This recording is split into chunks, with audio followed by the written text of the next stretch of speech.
저기한테 그거 바꿨네. 이쁘다. 아, 저기 일지망으로 쓸걸.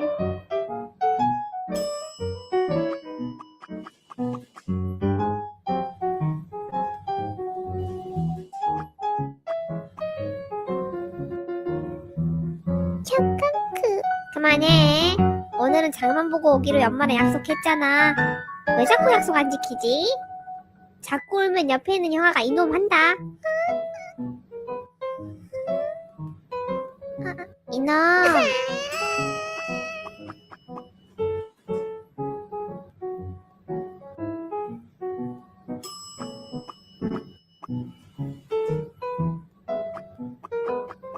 그래서 갑자기 걔가 소리를 지르는 거야. 헐, 자기가 잘못했으면서 왜? 그니까 완전 어이없잖아. 그래서 너가 뭐라 했어? 내가 뭐라 했냐며.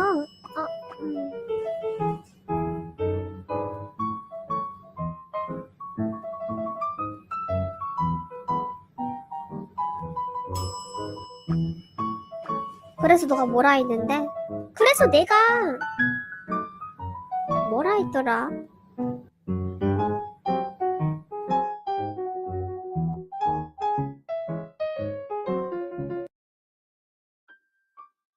눈이다. 진짜 많이 내렸네.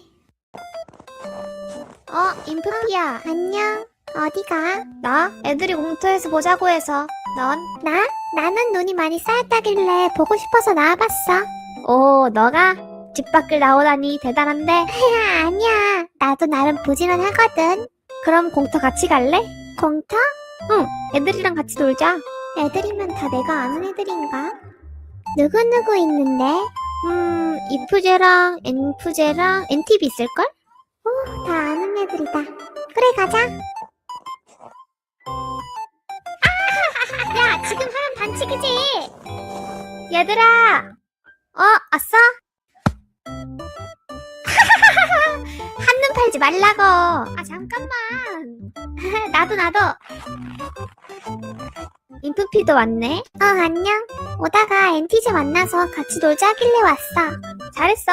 같이 놀자.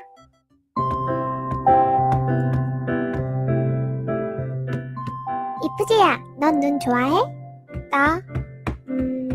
하얀 눈은 좋아. 하얀 눈? 눈은 원래 다 하얗잖아.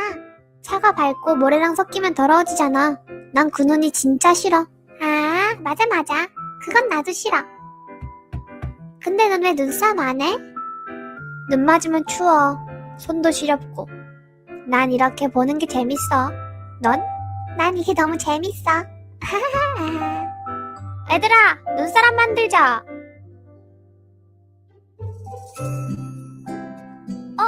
얘들아! 어디가?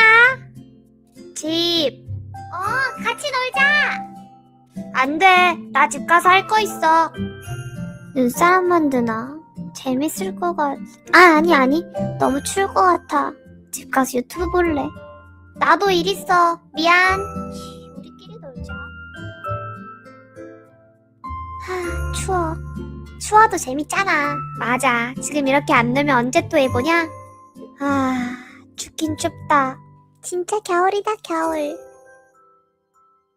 얘들아, 나 발 감각이 없어.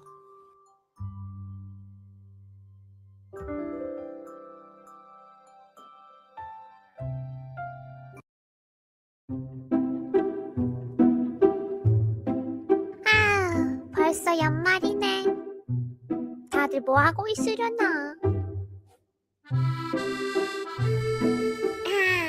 인티제야, 뭐해? 우리 연말에 파티 어때? 응? 나 바빠.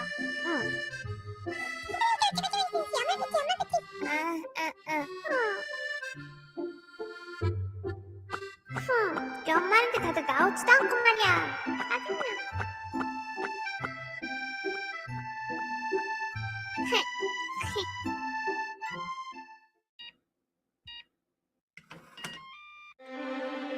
메리 크리스마스!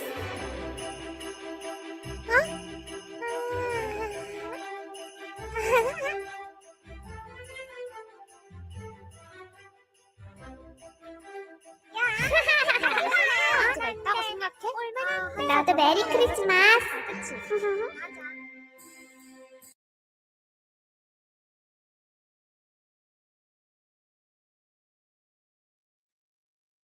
Hello everyone, welcome to Introvert vs Extrovert at event.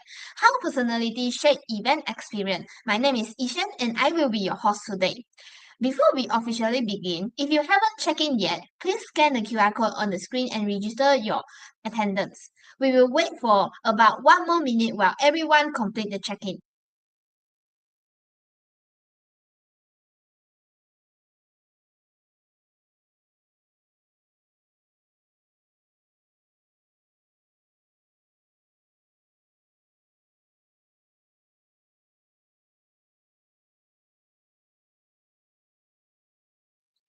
If everyone has already checked in, let's officially begin today's event. Once again, welcome everyone. First of all, thank you so much for taking the time to join us today. Today, topics is something that many people may have wondered about before. When people think about the event industry, they often imagine energetic people who enjoy talking, networking, and meeting new friends. Because of that, many people naturally think only extrovert can become successful in event organizer. It's very difficult for introvert to become successful event organizer. Or they may think my personality is not suitable for working in an event team. But is that really true? That's exactly what we are going to explore together today. So, by the end of the session, we hope everyone will leave with three things. First, we hope you understand your own personality better. We want you to discover what kind of person you are and learn how to embrace your own unique strength instead of comparing yourself with others. Second, we hope you will build more confidence when participating in or organizing an event. Whether it's communicating with different people, sharing your ideas, or expressing your opinion during the discussion, we hope you will feel more confidence in doing so. And lastly, we hope you will understand that every personality has different strengths and every personality has its own value in the event industry. Whether you are an extrovert, an introvert, or an ambivert, every one of you has your own strength. A successful event is not created by just one type of person. It requires people with different personalities, different skills, and different perspectives working together as one team. So today, I hope everyone can relax, enjoy the session with us, and take some time to reflect on yourself. I believe that's what makes today's event truly meaningful. So before we begin our first talk, I would like to ask everyone to think about one simple question. How would you describe yourself? Are you outgoing or are you more reserved? Are you someone who is creative or you are someone who pay great attention to details? Or when you're working in a team, are you usually a leader, a supportive team member, or maybe you are the quiet one who prefers working behind the scene? Type your answer at the comment. There's no right and wrong answer. Everyone is different and that's completely okay. So let's see how you see yourself today. I can see some people describing themselves as introvert. Some say they are creative. I see people say they are open-minded, okay? And I also see people describing themselves as good listener, team player. Okay, that's great. So thank you everyone for sharing. It's already show us that everyone has different and that's exactly what today is event all about. So now, without further ado, let's begin our first session. How introvert and extrovert play a role in the event industry. So let's welcome our first speaker, Justin. Justin, the stage is yours.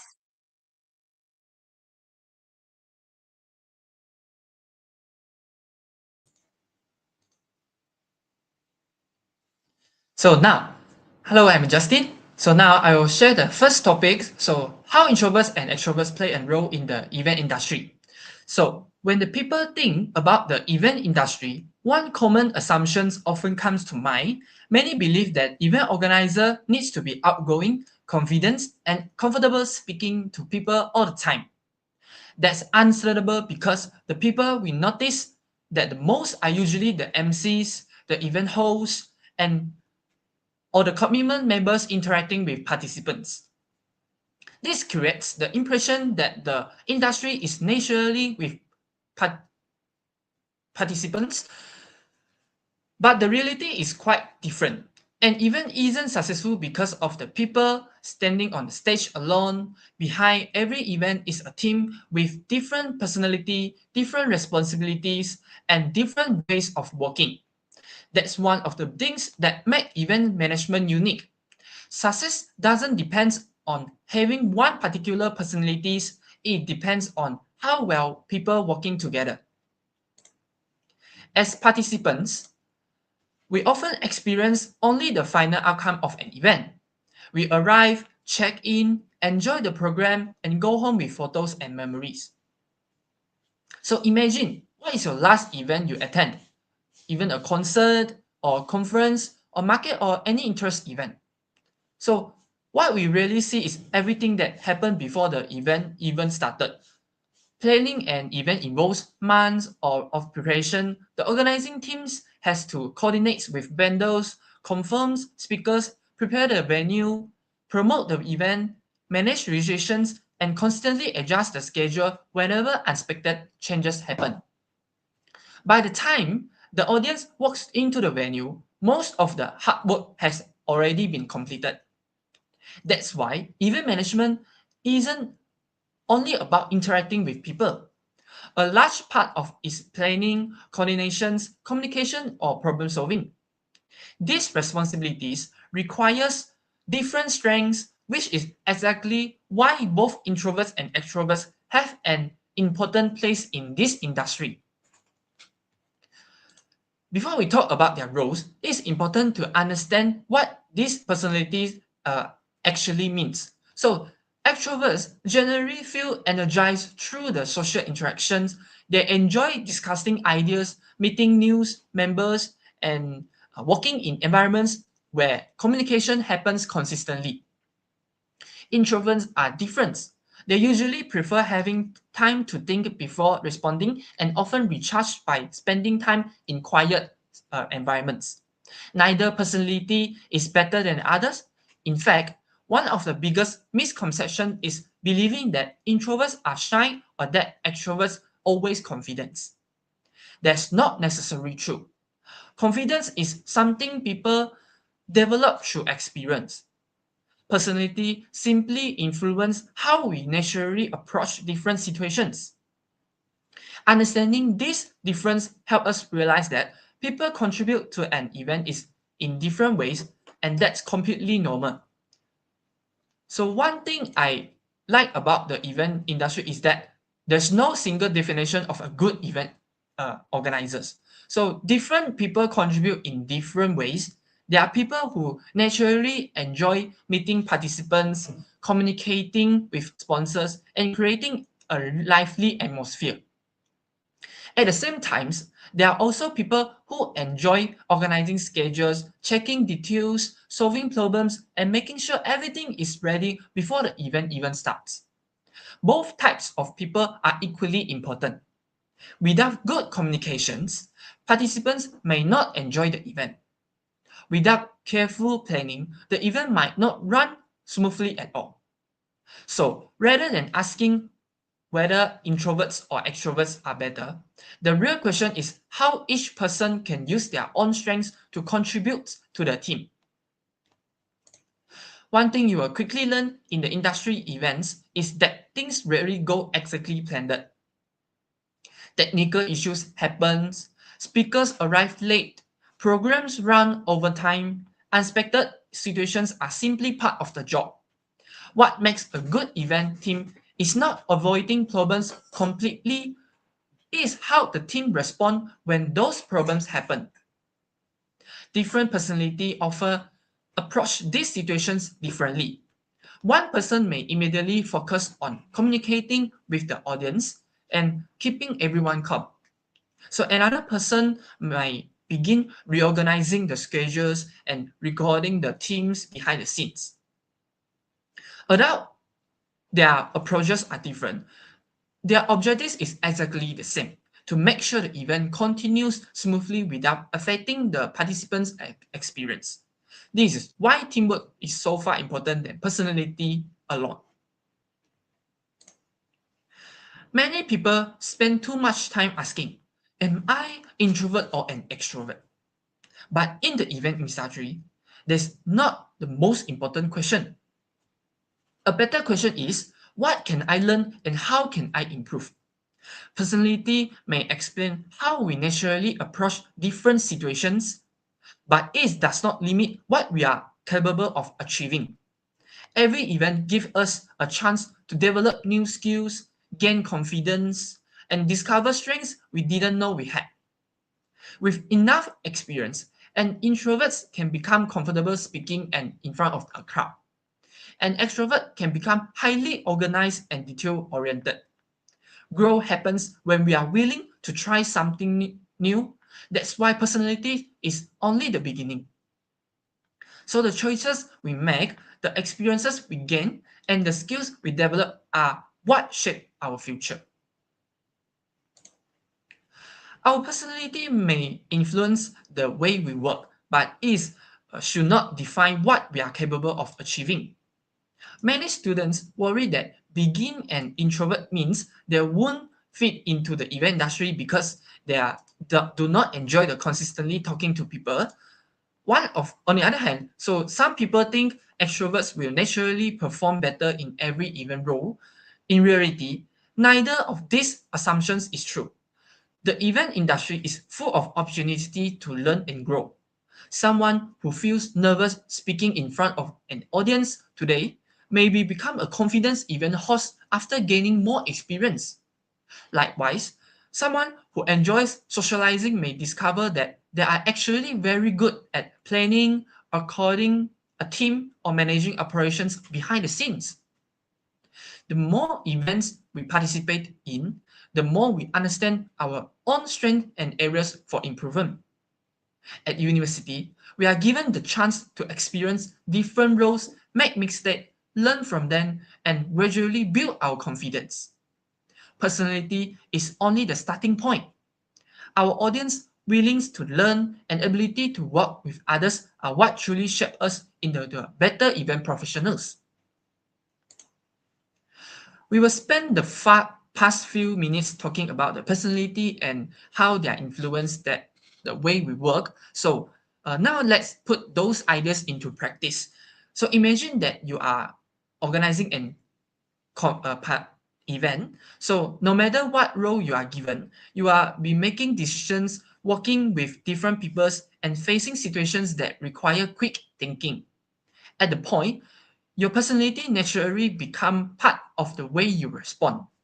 Some people prefer to act immediately, others prefer to take a moment to think before making a decision. Neither approach is right or wrong. What's important is understanding your own strength while learning to work with people whose approach may be completely different from yours. That's from my talk. Thank you.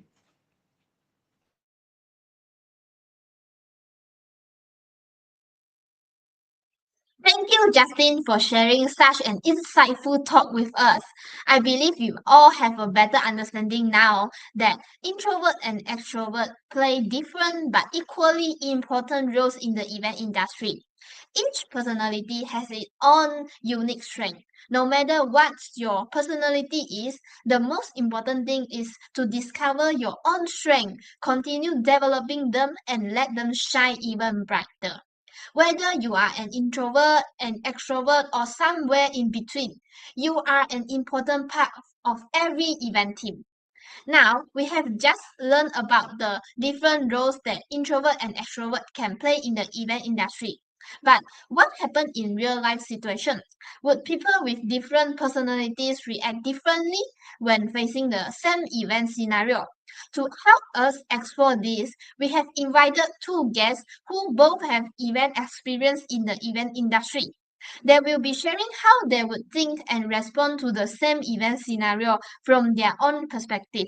So let's give a warm welcome to Justin and Tongshan.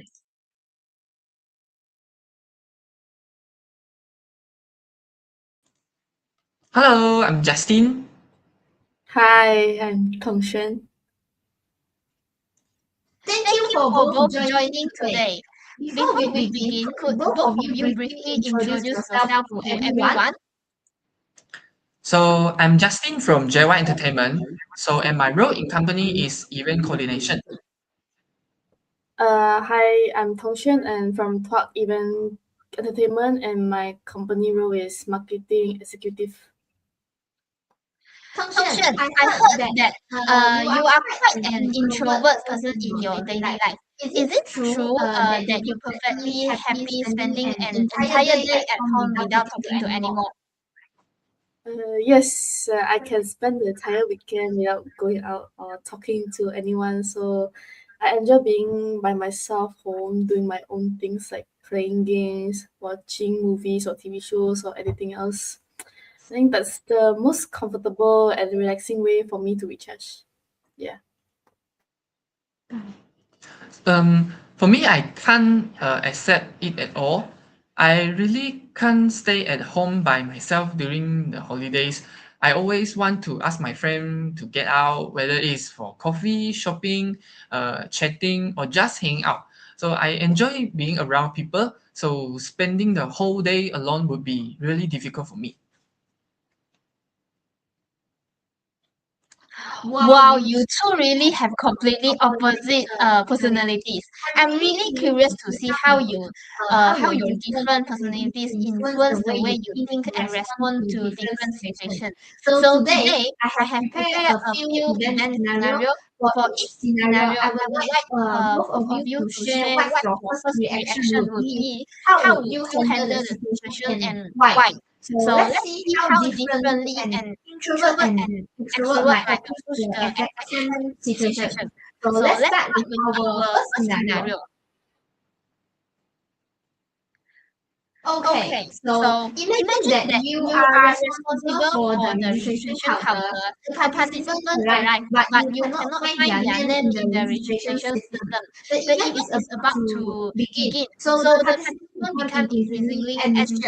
They begin speaking loudly and showing a negative attitude toward you. What would you be your first reaction, and how will you handle the situation?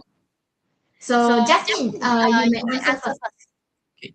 So my first reaction would be to communicate with the participants immediately and reassure them that I'm going to help. So I would probably say something like, I understand that you are worried because the event is starting soon.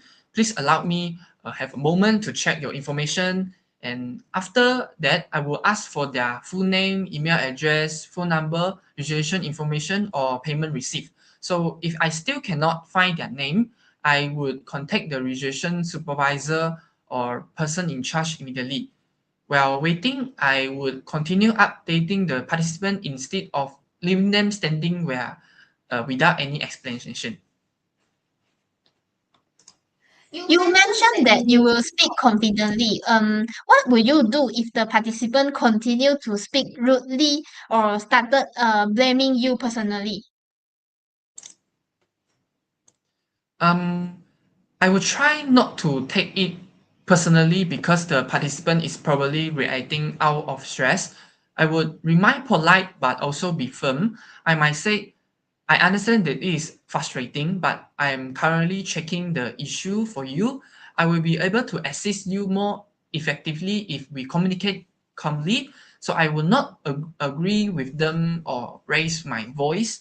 I will focus on showing that I'm actively trying to solve the problem. Would you be comfortable continuing the conservation while other participants were waiting in line?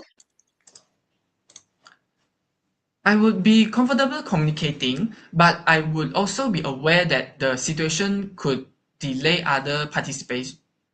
I might ask any team members to continue serving the uh, so while I handle the participants' issue separately. So if there was a waiting area, I could polite ask the participant to stay nearby while I contact the supervisor. So yeah, this would prevent the entire registration link from being affected. Thank you. That shows very confident, quick communication, and problem solving. How about Tongshen? What will you be your first reaction? My first reaction will be concern because I will understand the participants worried about missing the event. But at the same time, I slightly feel a bit nervous if they start speaking loudly or behaving aggressively. However, I would remember myself to remain calm and not react emotionally.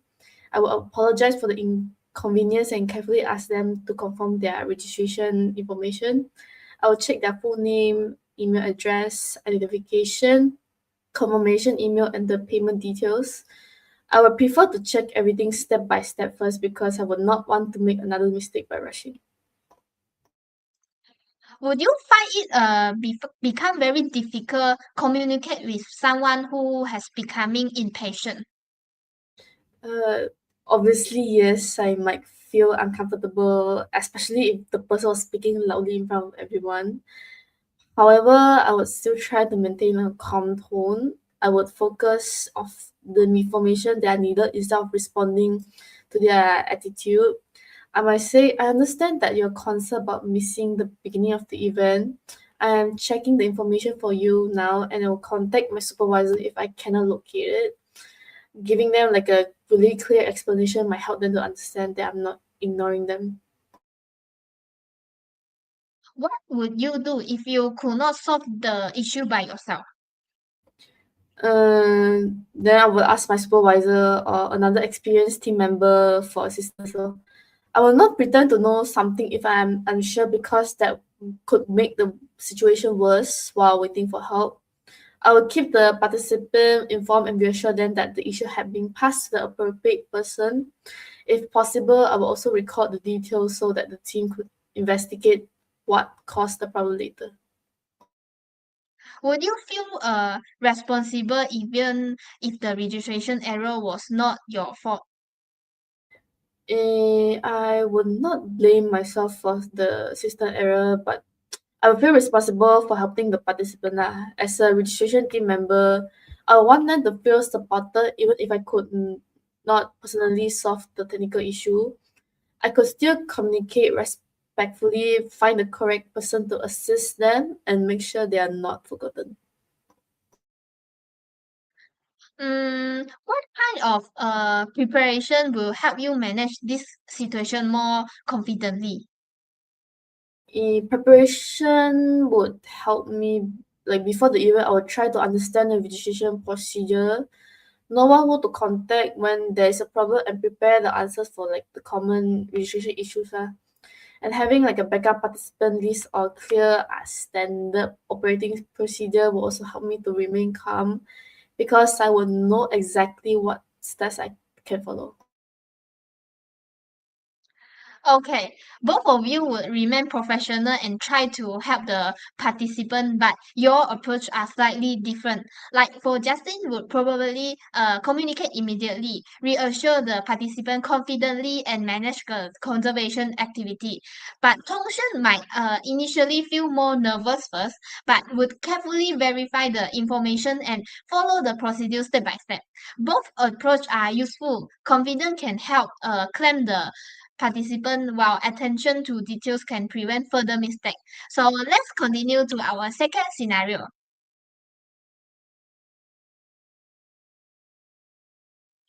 So the networking session has started and there are many people you have never met before. Your friends goes to the restroom, leaving you alone in the room. Would you actively approach other people or would you wait for someone to approach you? Why? So I would probably look around and approach someone who seemed friendly or available. So I would introduce myself and ask simple questions such as, so hi, this is your first time attending this event, or which company are you from? So I enjoy meeting new people. So I would see the situation as an opportunity rather than something uncomfortable. Would you approach one person or a group of people?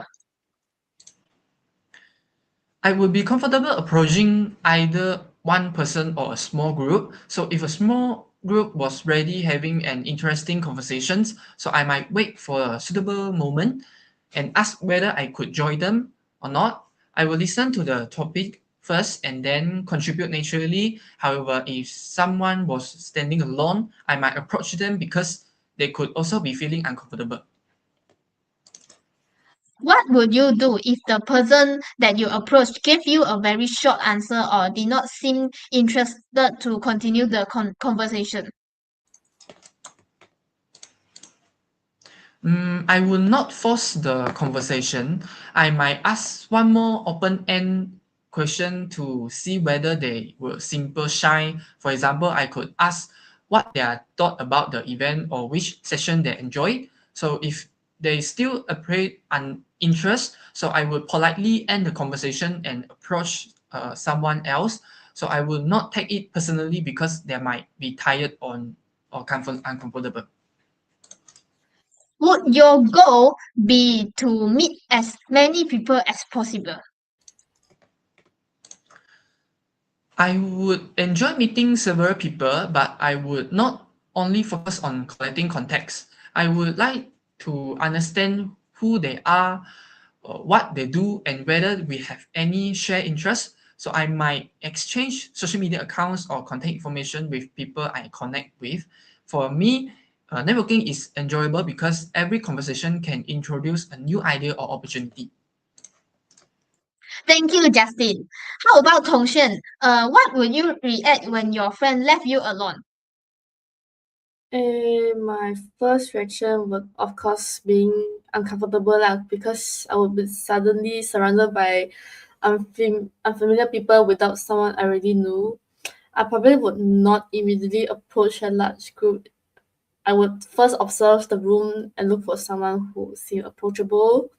And I might look for another person who was standing alone or a smaller group discussing something related to the event.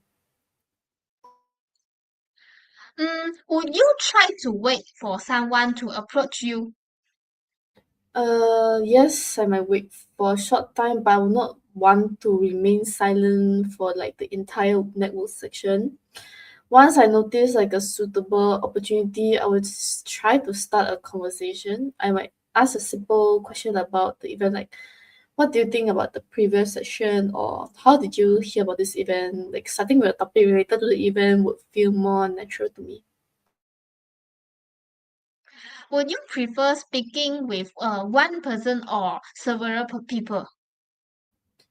For me, I would prefer speaking with one or two people, because large group conversation can be very difficult for me because people may speak quickly and it's hard for me to find an opportunity to contribute. For like in smaller conversations, I can listen carefully and ask more meaningful questions. And once I become comfortable, I can communicate more openly. What would happen if an extrovert person approached you first? Uh, of course, I would feel relief because I would not have to make the first move lah. But at first, my answers might be short because I'm still adjusting to the conversation. But however, if they were friendly and ask questions that interest me, I will gradually become more comfortable. I will appreciate people who give me the time to respond instead of expecting an immediate answer. Some people believe that introverts are not good at networking. Do you agree with that? I don't agree about that because every single introvert have like different types of networking. Like this does not mean that we cannot build connections. Instead of trying to speak with many people, We focus on developing a few genuine and meaningful connections. We may also be good listeners so we can help the other people to feel valued and understood. So, would networking make you feel very tired? Yes, interacting with many familiar people for a long period could be very tiring. But I might need a short break after like several conversations. But I will still participate because I understand that the networking is very useful for building relationships and learning from other people. I would manage my energy by having a fewer but more meaningful conversations. Thank you. The difference is quite clear in this situation. So for Justin, would probably approach people quickly, begin a conversation confidently, and interact with several individuals. But Tongshan would be more likely to observe the environment first, look for a comfortable opportunity, and focus on one or two meaningful conversations. However, both can network effectively. They simply use different methods and manage their social energy differently. So let's move to our last scenario.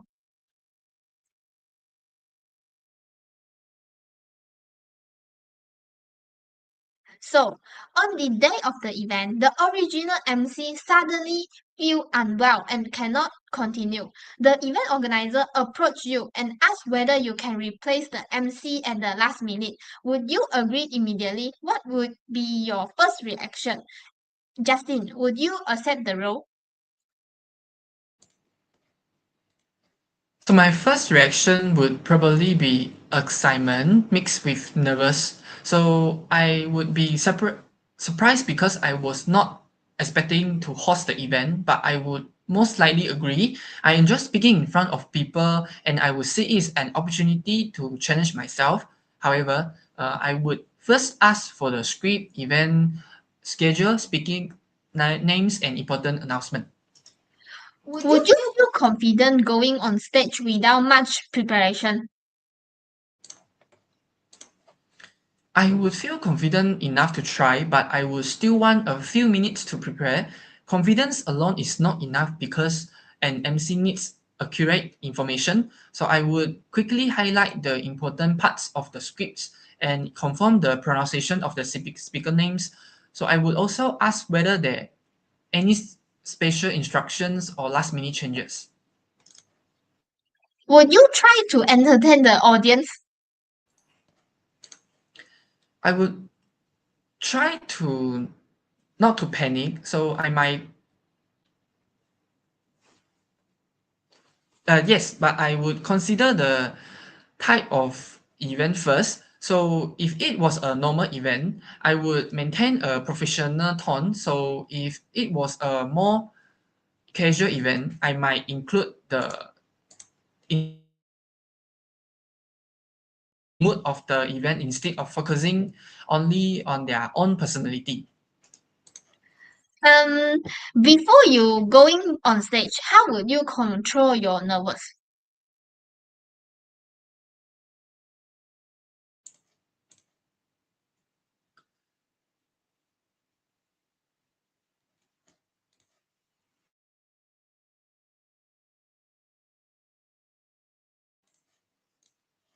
I will take a deep breath, review the opening lines, and remind myself to speak slowly. So even though I enjoy public speaking, so I can still feel nervous when I'm unprepared. So I would use the nervous energy to myself more alert.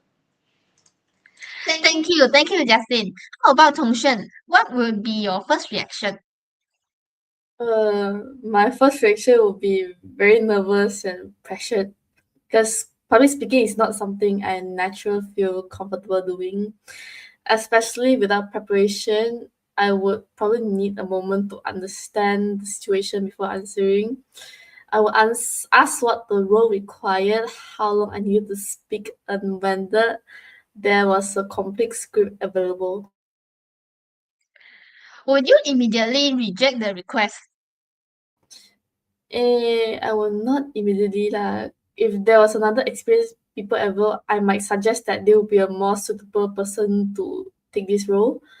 However, if the team genuinely needed me and no one else could do this, I would accept the responsibility because I would not want the event to be affected simply because the role was outside my comfort zone. How would you feel when standing in front of the audience? Your feeling.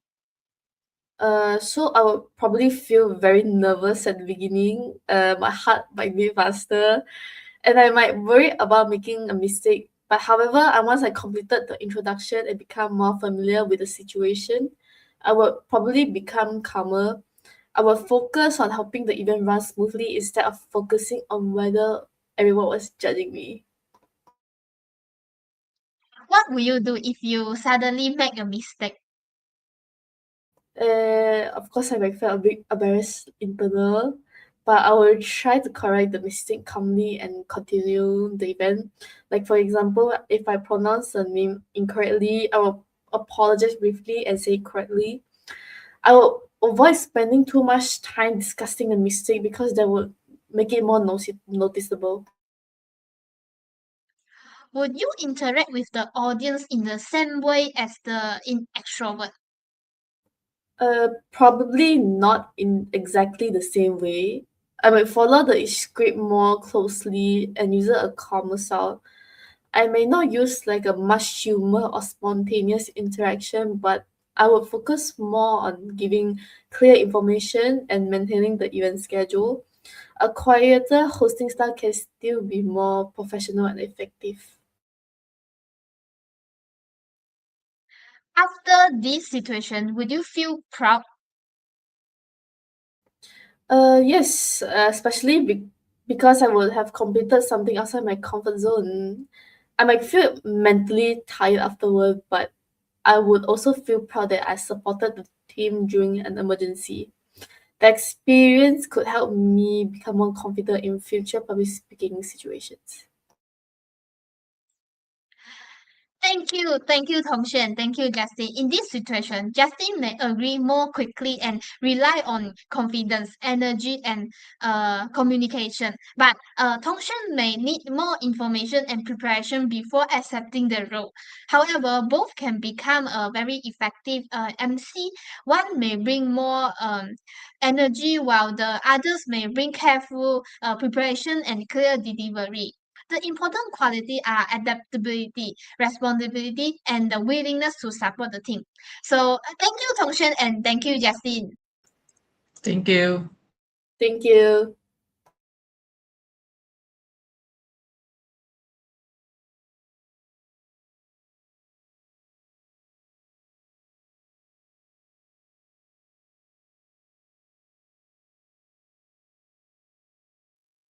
So we have now complete all the scenario and we can see the extrovert and introvert may respond differently to the same event situation. Overall, neither personality types is better than the others. Extrovert can bring energy, confidence, and active communication, while introvert can bring careful thinking, responsibility, organization, and support. A successful event team needs both personality types, but because their different strengths can complement each other. So the most important quality are communication, teamwork, responsibility, leadership, and the willingness to adapt. So once again, thank you, Justin and Tongshen, for sharing your answer. So before we move on our next section, I would like everyone to have a The deeper Myers Briggs understanding of your personality. own personalities. To help you with that, we have prepared on MBTI personality test for all of you. The test consists of around 70 questions. Once you have finished answering all the questions, you will be taken to a result page where you will be able to see your MBTI personality types along with a brief explanation of what it means. So don't worry about the answering too quickly. Just answer based on your first instinct and be as honest as possible. So now let's take the next 10 minutes to complete the test. Once everyone has finished, we will come back together and have a look at the different personalities type in our audience. So enjoy your test and we will see you again in about 10 minutes. The Myers-Briggs personality test is one of the most popular and well-known personality tests out there. It divides people into 16 types, ranging from the most rare, the INFJ, representing only 1.5% of the population, to the most common, the ISFJ, which makes up about 14% of the population. Today on Charisma, we're going to help you figure out what your Myers-Briggs personality type is. Before we get into the 16 types, let's take a look at how the test categorizes people according to 4 dimensions. Dimension 1, introversion versus extroversion. This dimension refers to how people derive energy. Introverts get energy from being alone, while extroverts become energized from their external environment, which usually means being around other people. Dimension 2, intuition versus sensing. This looks at how people view the world around them. Those with intuition are imaginative and focus on ideas and abstract concepts. Those with sensing pay more attention to logic, facts, and practicality. Dimension 3, thinking versus feeling. This component looks at how people make decisions. Those with a thinking dimension make decisions with their head, while those with a feeling dimension make decisions with their heart. And lastly, dimension 4, judging versus perceiving. This last dimension looks at how others see you. Do you come across as organized and logical? If so, you might have a judging quality. If people see you as being spontaneous and flexible, you might be categorized as perceiving. Now that you have an overview of each category, let's dive into the types. Number 1, ENTJ, the commander. If you love nothing more than the feeling of accomplishment, you may be an ENTJ. This personality type excels at creating a vision and then executing that vision to the very end. Because of this, ENTJs are often known for their ability to accomplish anything they put their mind to. And as indicated by their commander nickname, ENTJs also make great leaders because of their charisma and natural authority. Number 2, ISTJ, the inspector. Some of the most successful leaders and innovators throughout history have been ISTJs, including Warren Buffett, J.D. Rockefeller, and Queen Elizabeth II. This is because ISTJs are known for being methodical, thorough, and dependable. If you're an ISTJ, you'll achieve your goals no matter what gets in your way through calm, steady progress. You also have a strong respect for tradition and law and order, which you may bring to both your career and your personal relationships. Number 3, ENTP, the debater. Do you have a secret, or not so secret, rebellious side? Do you love engaging with others through debate? If this sounds like you, it's a sign you might be an ENTP. If you're an ENTP, you'll likely have opinions about just about everything and not be afraid to voice them.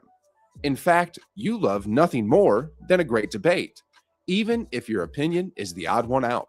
Being a rebel, you're not afraid to go against the status quo, and are even less afraid to argue your reasoning as to why. Number 4, ISTP, the crafter.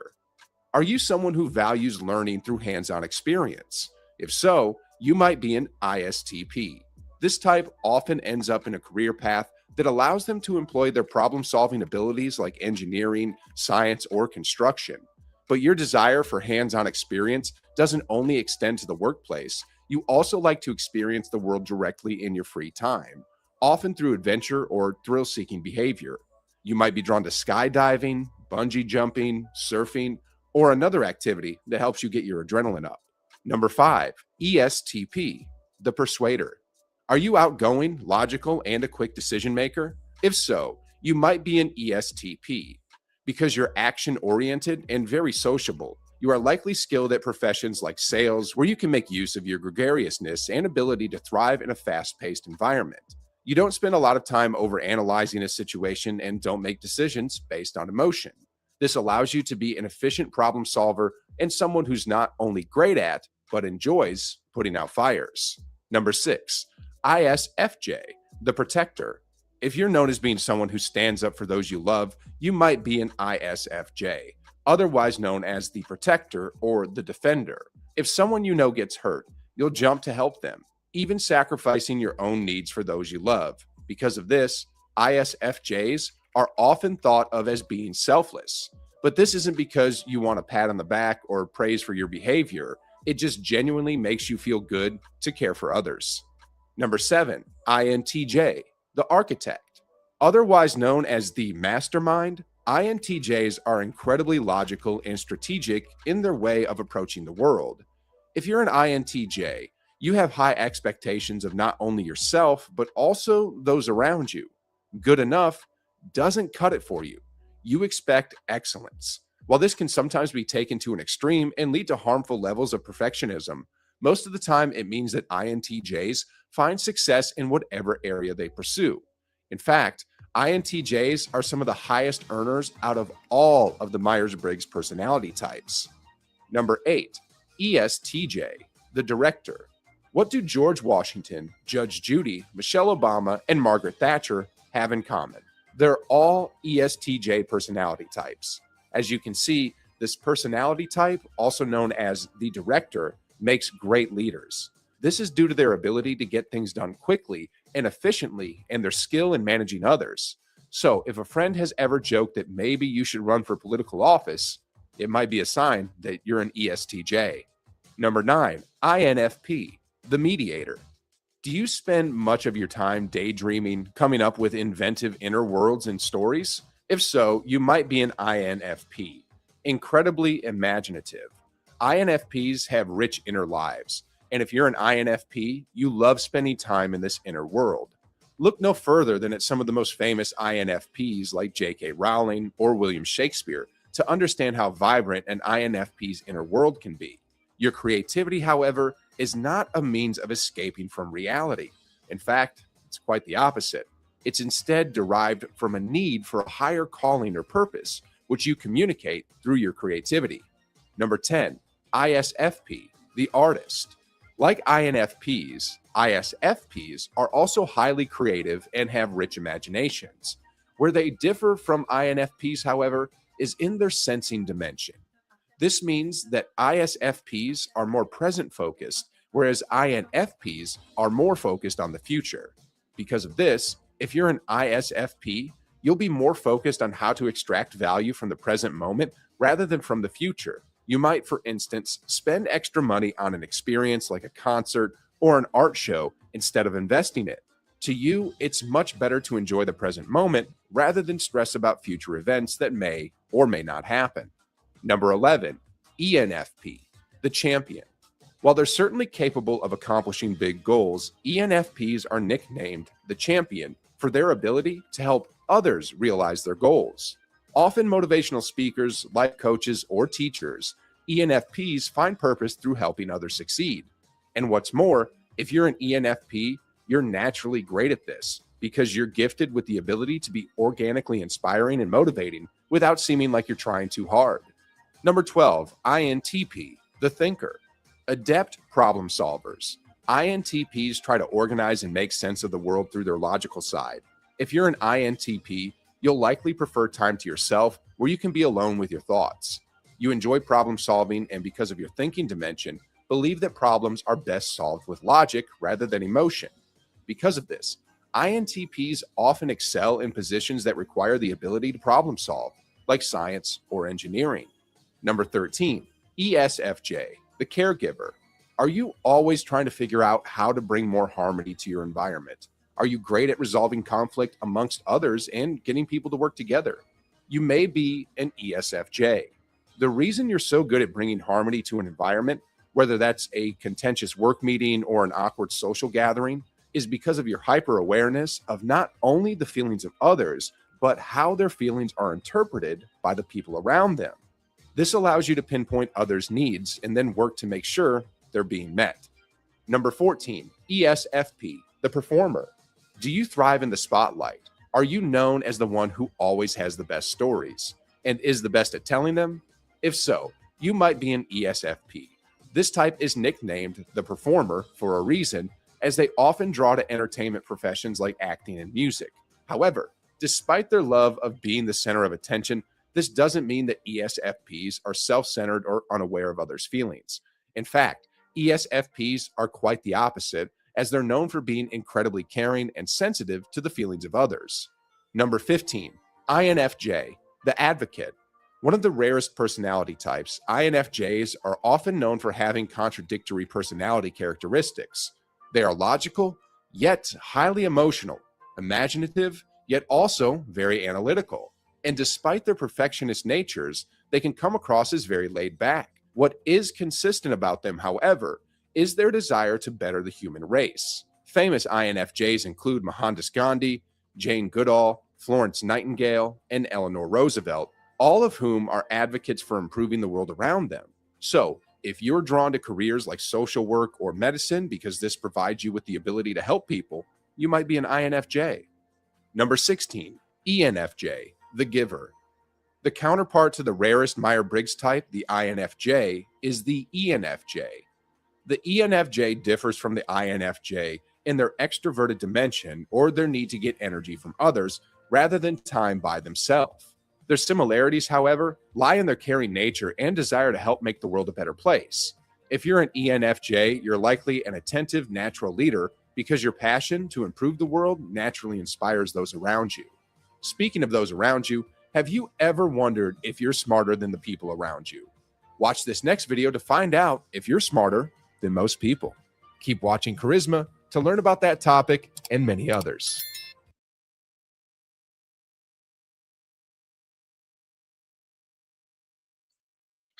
Hello everyone, welcome back. I hope all of you have completed the MBTI personality test. So what's the result did you get? Feel free to type your MBTI personality types in the comment section. I would like to see what everyone got. So let me go first. I am an ESFJ, the green personality holding the sword.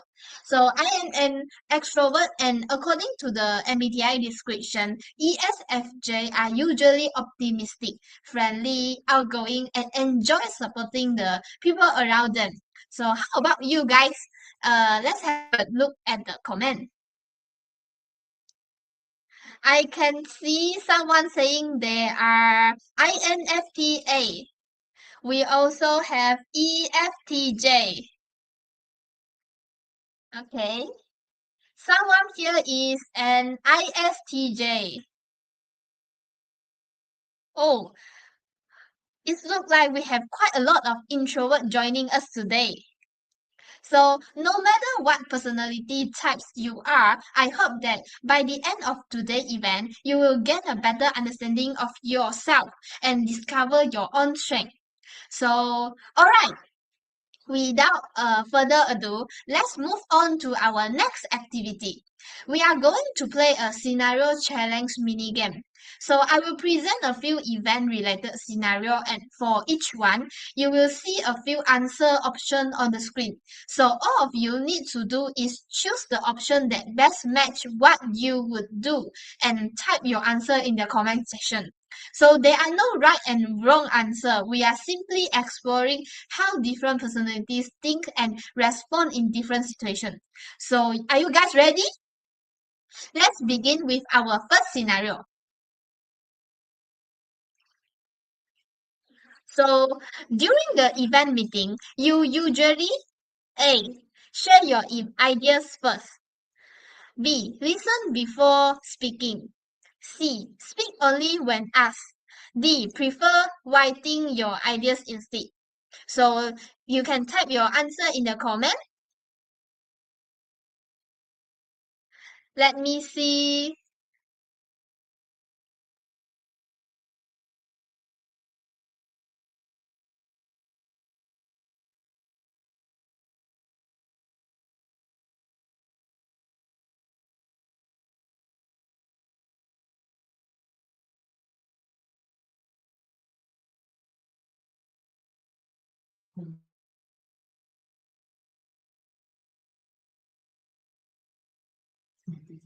So let's begin with our first scenario. During an event meeting, you usually A. Share your idea first.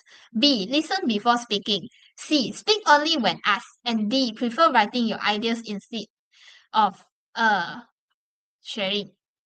So we can see most of you type B. And some of you also type A. Share your ideas first. So let's go to the next question. You are put in a random group. Your first action is A. Introduce yourself. B. Smile and wait. C. Observe everyone first. D. Focus on the task.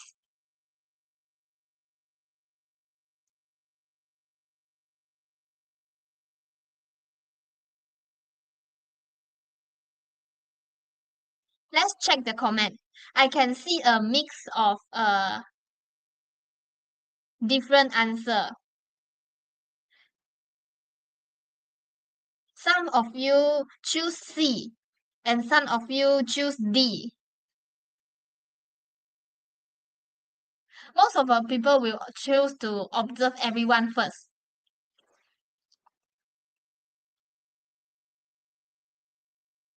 But still got some people will focus on the task. So there's no wrong and correct answer. Let's go to the next question. Someone you have never met started to talking to you. So what would you do? A. Continue the conversation enthusiastically. B. Respond politely. C. Keep the conversation short. And D. Feel a work at first.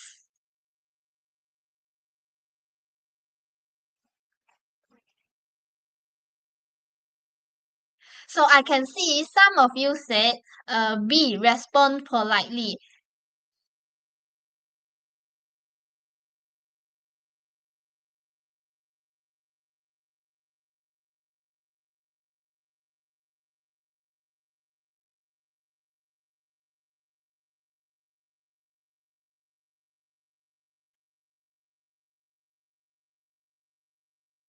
It look like most of you choose B. We have a lot of people choose B. They, you guys prefer respond politely to the person. Okay, so let's move to the next question. During an event, what would you do? What is your reaction? A. I ask a lot of questions. B. I ask only if I'm unsure. C. I prefer listening. D. I write everything down.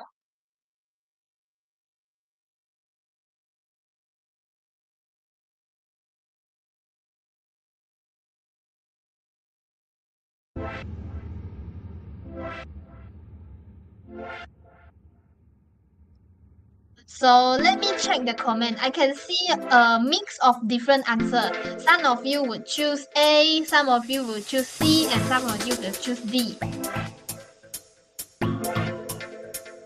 Alright, let's move to the next question. During an event, what gives you the most satisfaction? A. Meeting lots of people. B. Seeing attendees enjoy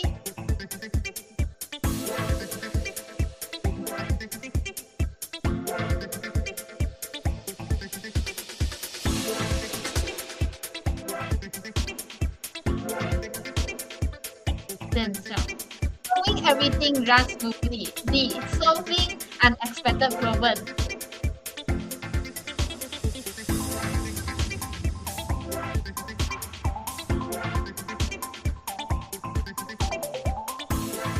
So I see some people say they enjoy, feel satisfied when meeting a lot of people. How about you guys?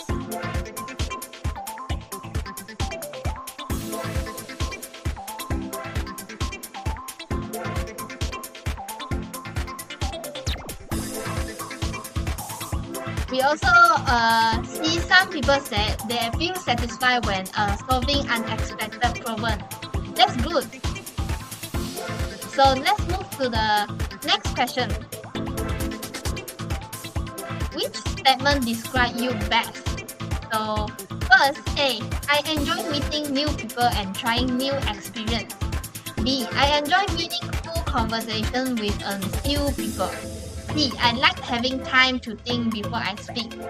D. I can be outgoing or quiet depending on the situation.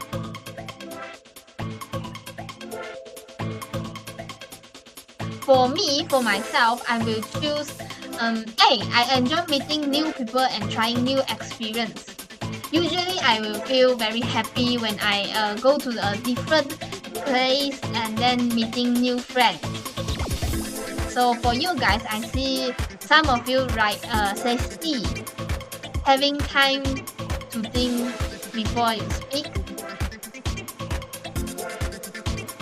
And some of you also say I can be outgoing or quiet depending on the situation. This is a very normal behavior.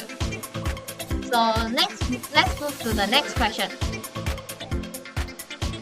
After a full day event, you usually A. Feel energized and want to continue hanging out. B. Need some quiet time to recharge. C. Depends on who I am with. And D. Go straight home and sleep. So for myself, I will feel very happy and energized and want to continue hanging out again with my friend. Usually I will message my friend and then ask them, what time you want to hang out again? Like that. So let's check our comment. I can see some of you guys say B.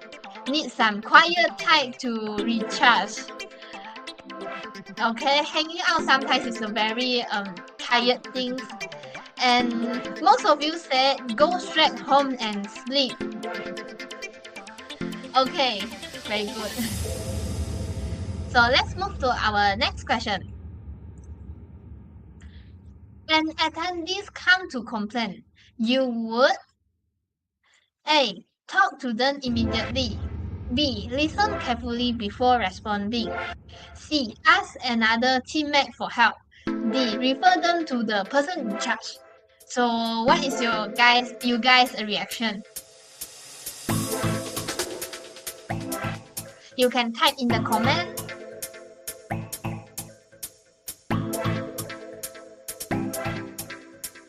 So we can see some of you guys say listen carefully before responding. This is a very good behavior. Sometimes when people talk to you, you need to listen carefully before you respond to them. So we also can see some of the people said ask another teammate for help. Yes, sometimes if you cannot solve the problem, you also can ask for your teammate.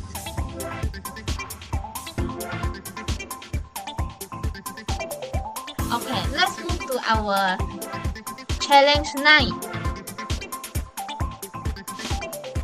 Which quote describe you best? So first, A. Let's make it happen. B. Let's think before we act. C. Let's work together. D. I will support the team. Type your answer in the comment.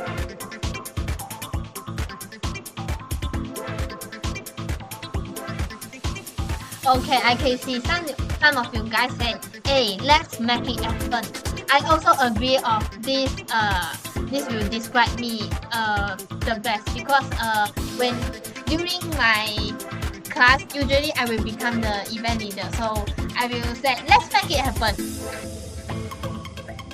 Okay, some of you guys also said B, let's think before we act. And some of you guys said D, I will support the team. That's very good. And now let's go to our last question. So you are working with a new event team. What would you most likely to do? So A. Start conversation and get to know everyone. B. Observe everyone's working style first. C. Wait until someone talks to you. And D. Focus on completing your task.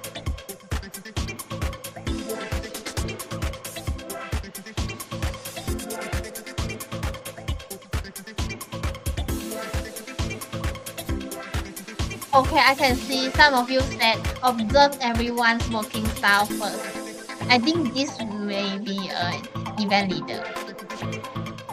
And C, wait until someone talks to you. Are you introvert?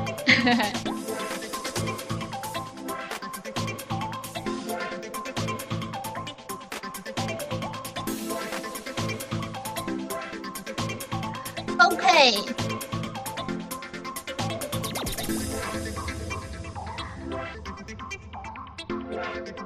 Okay, thank you everyone for your participation. I saw so many different answers in the comment section.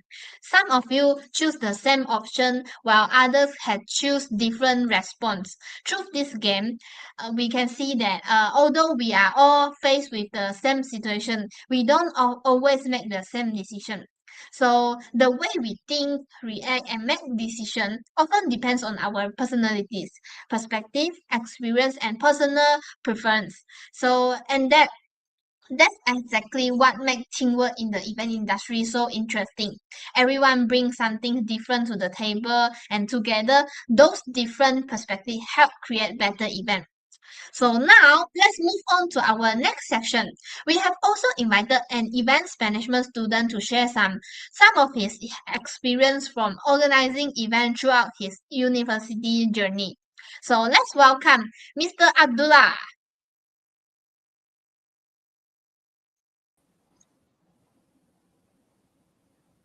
Do you see me?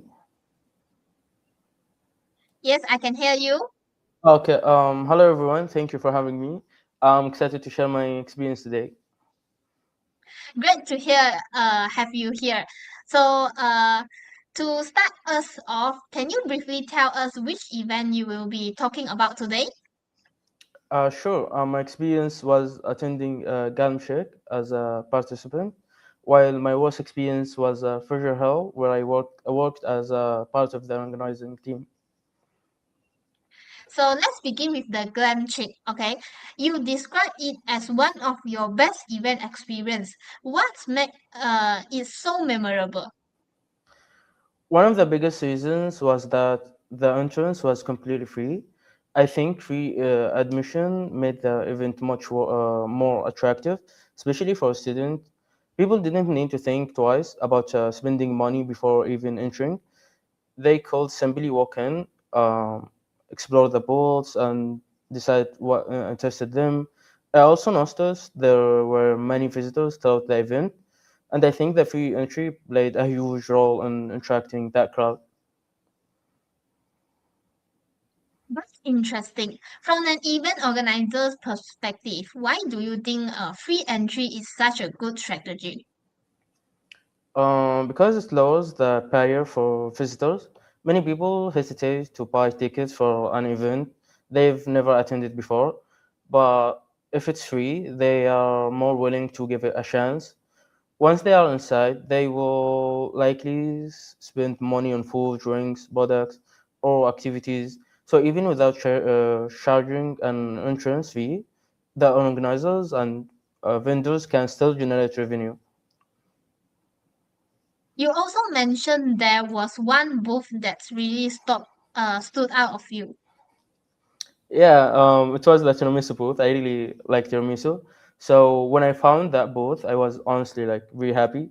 It may sound like a small thing, but that's actually what makes events memorable. Different visitors have different interests. Some people might remember the games, others remember the live performance, while I remember the tiramisu.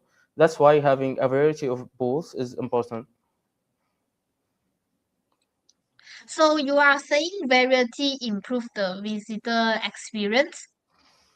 Exactly. When an event offers different types of food, products, and activities, there's much higher chance every visitor finds something they personally enjoy. Instead of everyone having the same experience, each visitor creates their own memorable experience.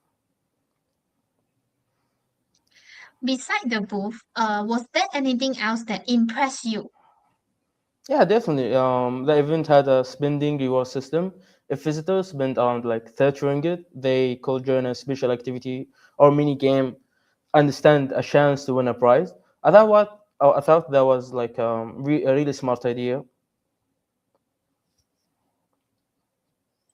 Why do you think it is very smart? because it benefits the both sides for visitors. Buying something becomes more exciting because they are also getting an opportunity to participate in a game and possibly win a prize. For the vendors, encourage customers to spend slightly more. For example, someone who originally planned to spend 20 ringgit might decide to buy another item just to reach the 30 ringgit. So it's increased both sales while making the event more interactive. Did the activities make a difference compared to events that only have exhibition booth? Absolutely. So some exhibitions only have booths where people walk around and look at the products, but Shake allowed visitors to actually participate. People usually remember the experience more than displays. They may forget what booth looked like, but they will remember the game they played, the prize they won, or the food they enjoyed.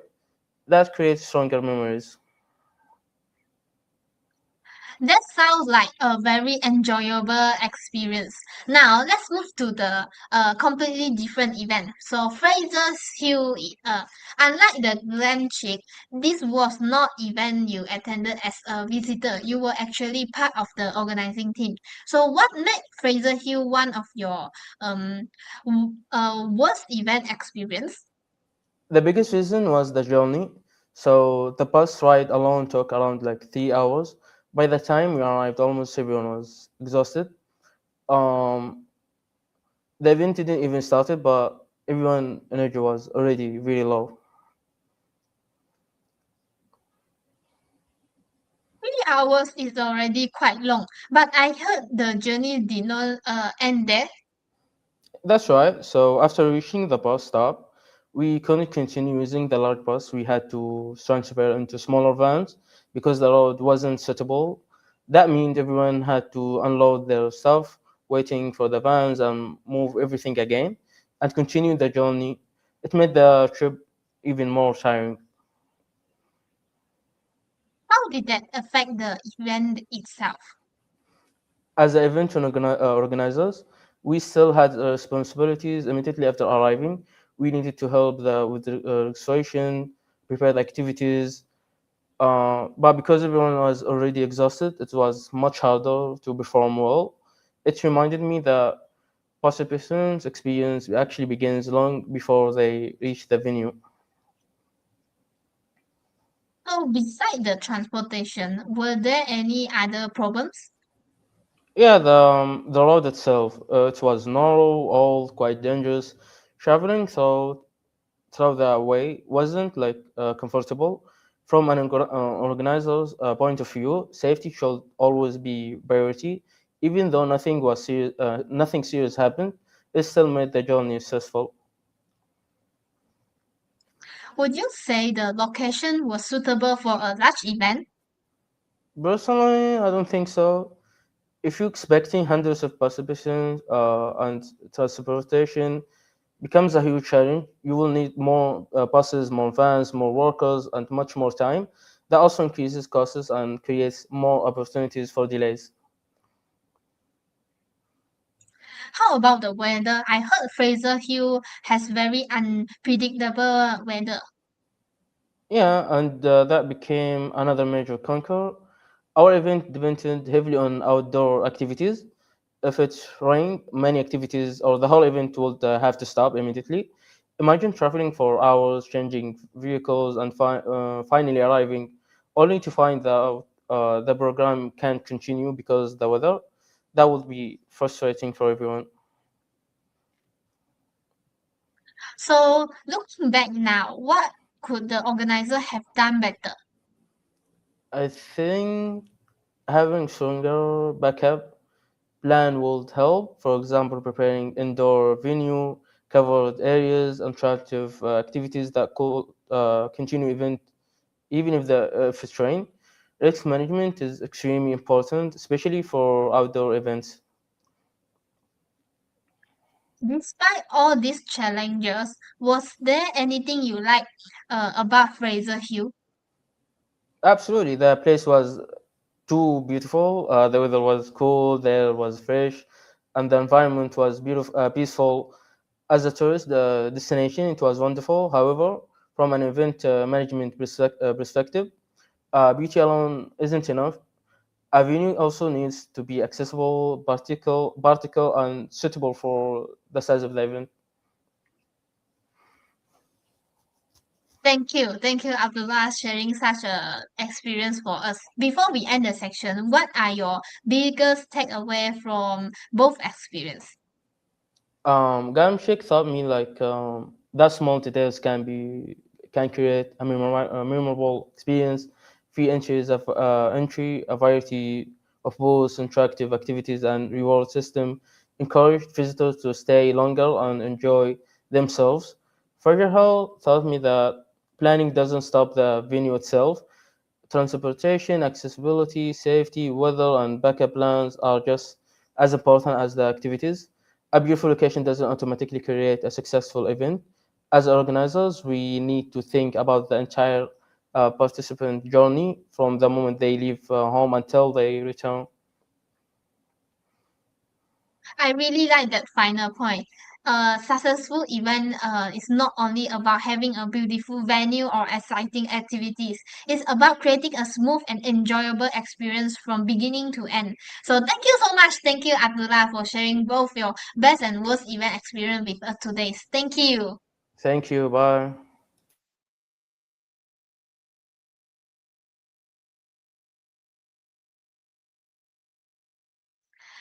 So many people think that organizing event in university is simple and does not require many skill. But in reality, university is where we begin building the foundation of our event management skill. So it's during this stage that we learn, make mistakes, solve problems, and develop ourselves through real event experience. This is the best time to step out of our comfort zone and improve our abilities because the next step after university is entering the professional event industry. So, what does it actually take to become a successful event organizer? What are the soft skills that every event professional should develop?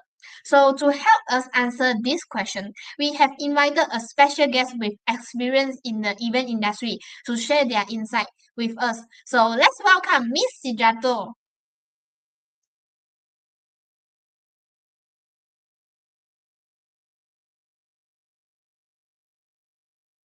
Hello, good evening to everyone. Just give me 2 seconds of I'm unable to set the wallpaper.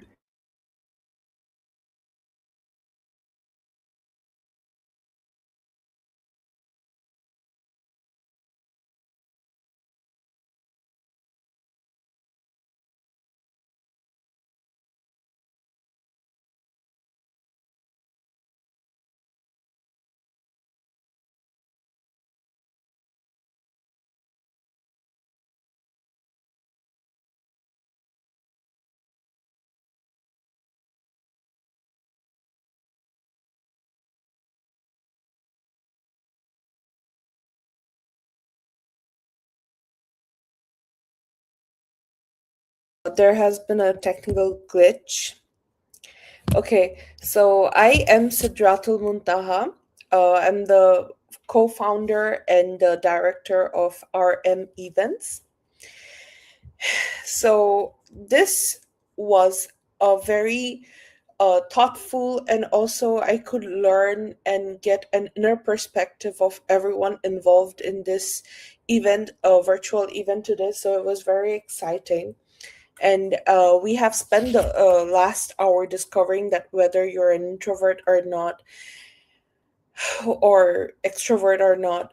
But according to me, I would say there is no right or wrong personality when it comes to events. Some people love being the center of attention, while others prefer working quietly behind the scenes. But here's something interesting. When it comes to becoming a successful event professional, your personality alone isn't what determines your success. Yes. Instead, it's your soft skill. If you look at the slides I prepared, you can clearly see. Think about it this way.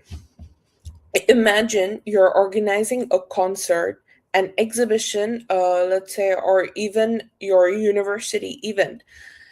Things will definitely things will definitely go wrong. Of like let's say a vendor might arrive late, the sound system might suddenly stop working, and then worst things worst, a guest speaker might could cancel any last minute, or even hundreds of attendees might start asking questions at the same time, which is very hard for the organizers to control. So, in those moments specifically, being an introvert or an extrovert won't ever solve the problem in an event. Your soft skills will. So, today, I'd like to share some of the most important soft skills that every event organizer should develop. The first one is communication. Communication is probably the most important skill in event management because we communicate with almost everyone: clients, sponsors, vendors, performers, volunteers, venue managers, attendees, anyone you name involved in organizing the event. Good communication isn't just about speaking well, it is also about listening carefully, giving clear instructions um, to avoid any mishaps or any unfortunate incident on the day itself or the day before. If volunteers doesn't know where to stand or what to do because the briefing wasn't clear, guests may become confused and long queues can form. This might cause the most expected unusual dissatisfaction among the attendees, and this will heavily impact on attendee repeatedness. A simple misunderstanding can affect the entire event experience, as I mentioned. So, the second skill I would like to talk about is time management. Many people think events only happen on the event day, but in reality, successful events require weeks or even months of planning. As event organizers, we constantly work with deadlines. We have to book venues, confirm speakers, and then prepare marketing materials, arrange for logistics, and coordinate suppliers, all before the big event starts. If we don't manage our time well, one delayed task can create a domino effect that delays everything else. That's why planning ahead and staying organized is essential. The third skill that we are gonna talk about is leadership. Now, leadership doesn't mean that you have to be the loudest person in the room. No. Some people assume only extroverts make good leaders, but that's not true at all. Trust me. I am an introvert myself, but look where I am now. Great leaders motivate their team, they stay calm under pressure and make decisions when necessary, and also help everyone work towards the same goal, which is one of the most important to make your event successful. So, whether you're naturally quiet or outgoing, you can still be an excellent leader just by earning your team's trust and supporting them throughout the whole event. The fourth skill is problem solving. Anyone who has worked on an event knows one thing for sure: no event ever goes exactly according to plan. There will always be unexpected challenges. Maybe the weather suddenly changes during an outdoor event, or maybe a supplier delivers the wrong equipment, the most common thing, or maybe a VIP guest arrives much earlier than expected. That basically bursts your whole balloon. Instead of panicking, even organizers need to stay calm, think quickly, and find practical solutions.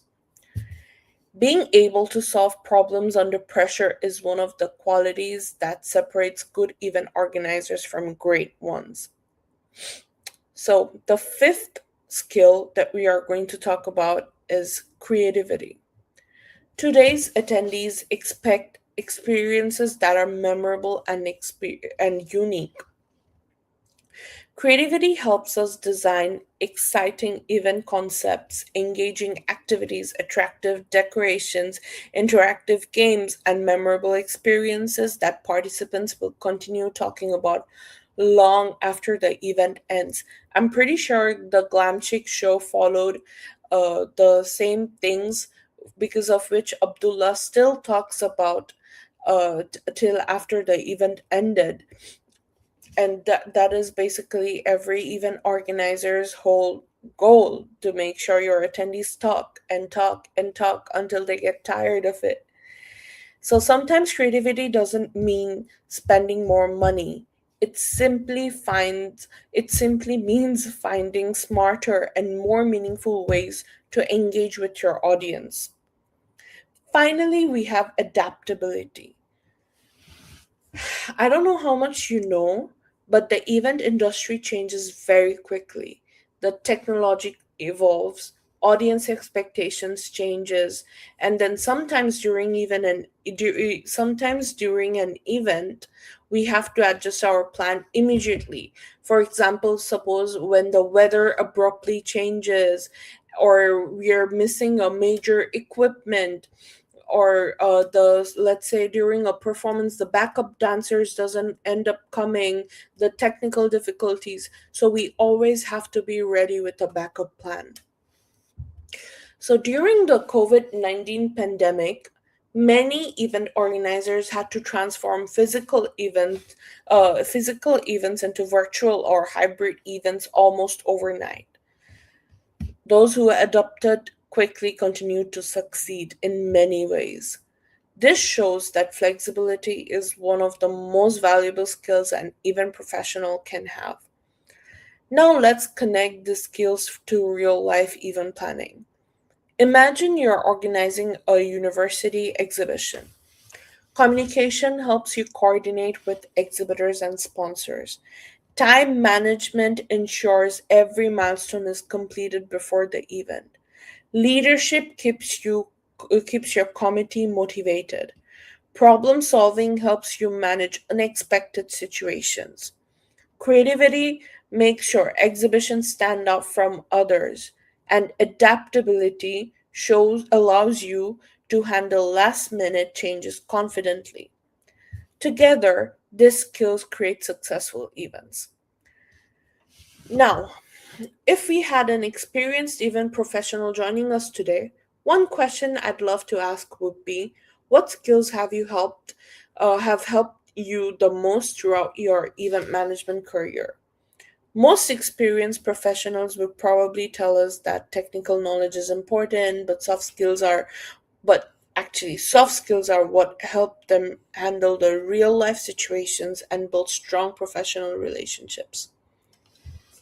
So, before I end, I'd like to leave everyone, especially my fellow students joining us today, with one piece of advice. Don't worry too much about whether you're an introvert or extrovert. Instead, focus on continuously developing your communication, leadership, time management, creativity, problem solving, and adaptability, all as I mentioned before. These are the skills that employers look for, and they're the skills that will help you succeed throughout your event management career. Remember, events are created by people, but successful events are created by people who know how to work with other people. So that's it from my side. So thank you everyone, and I hope today's session has inspired you to continue building not only your knowledge but also the soft skills that will help you become more confident and successful event professionals. That's it from my side. Thank you.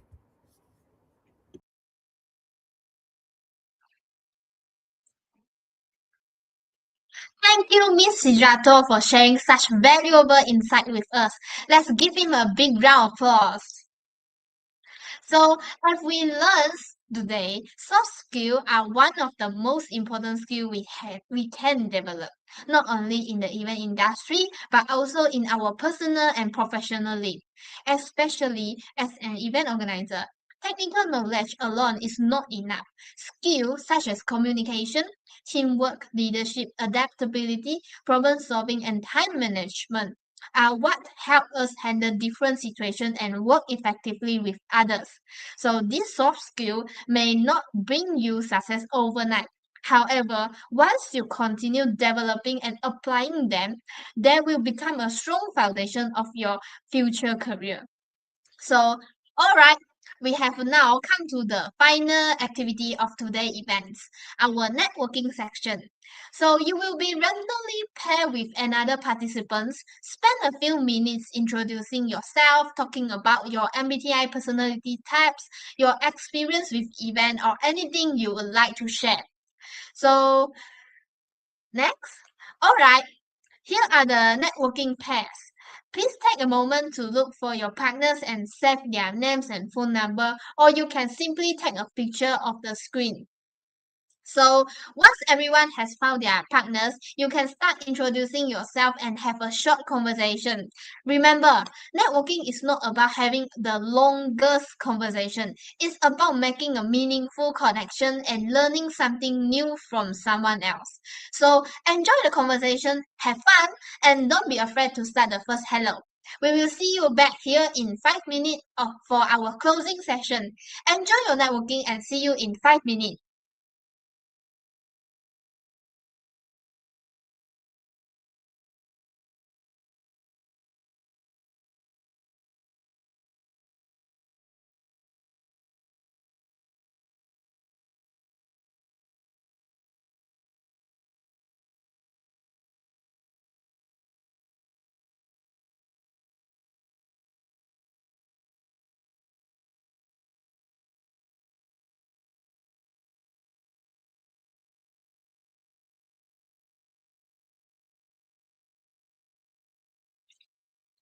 So welcome back.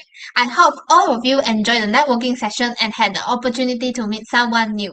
Now we have come to the final part of today's event. I truly hope everyone has gained something meaningful from today's section. Whether you are an introvert, an extrovert, or an ambivert, everyone has your own unique strength and something valuable to contribute. More importantly, I hope today's sharing has encouraged you to step out of your comfort zone, continue developing your soft skill, and become more confident when communicating and working with others and organizing events in the future. On behalf of our entire team, thank you so much for joining us today and for actively participating throughout the event. We truly hope you enjoyed today's session and found it meaningful. So before you leave, we really appreciate it if you could take a minute to scan the QR code on the screen and complete our feedback form. Your feedback means a lot to us and will help us improve our future event. Once again, thank you for spending your time with us today. We hope to see you again at our future event.